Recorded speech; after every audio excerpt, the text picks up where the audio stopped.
আজ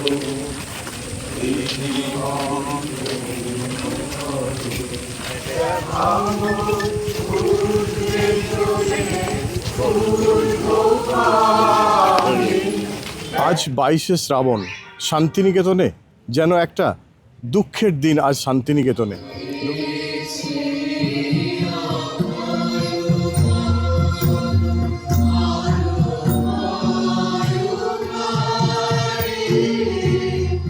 রবীন্দ্রনাথের 85তম তিরোধান দিবস উদযাপিত হচ্ছে শান্তিনিকেতনে বিশেষ উপাসনার মধ্যে দিয়ে। সকাল থেকেই এই সূচনা করেছেন বিশ্বভারতীর উপাচার্য প্রবীর কুমার ঘোষ। সেই সঙ্গে উপস্থিত ছিলেন ছাত্রছাত্রী অধ্যাপক বৃন্দ।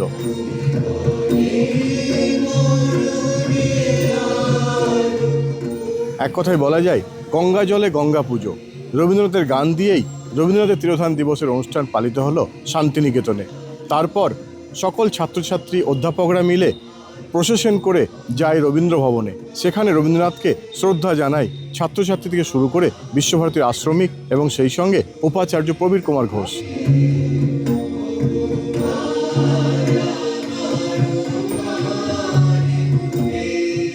এক কথায় বলা যায় কবিগুরুর এই সৃষ্টি শান্তিনিকেতনে যেন একটা অন্য মাত্রা জুগিয়েছে। রবীন্দ্রনাথ এখানে যা তিনি সৃষ্টি করেছেন তা আপামর বিশ্ববাসীর কাছে ছড়িয়ে দিতে তাই তিনি বদ্ধপরিকর ছিলেন। সেই সঙ্গে বিশ্বভারতী কর্তৃপক্ষও বদ্ধপরিকর আগামী দিনে শান্তিনিকেতন এবং বিশ্বভারতীকে বিশ্বের দরবারে তুলে ধরতে। তার জন্য সচেষ্টভাবে কাজ করে চলেছে বিশ্বভারতী কর্তৃপক্ষ।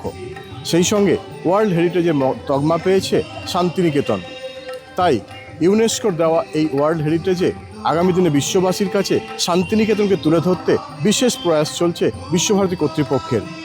রবীন্দ্রনাথের ব্যবহার্য বিভিন্ন বাড়িগুলি সংস্কার থেকে শুরু করে বিভিন্ন রাস্তার ধারে তোরণ তৈরি করার প্রক্রিয়া চলছে শান্তিনিকেতন এলাকায়। যেন পথ চলতি মানুষ এবং পর্যটকরা এসে শান্তিনিকেতন সম্বন্ধে তারা এমনিতেই কিছুটা ধারণা পান।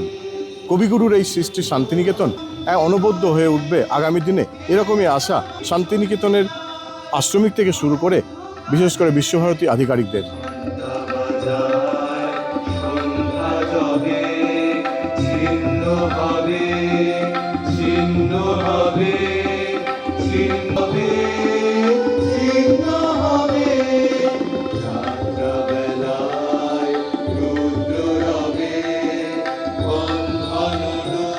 বিশ্বভারতী থেকে ক্যামেরায় বাপ্পার সঙ্গে সুজিত মণ্ডল, নিউজ টাইম।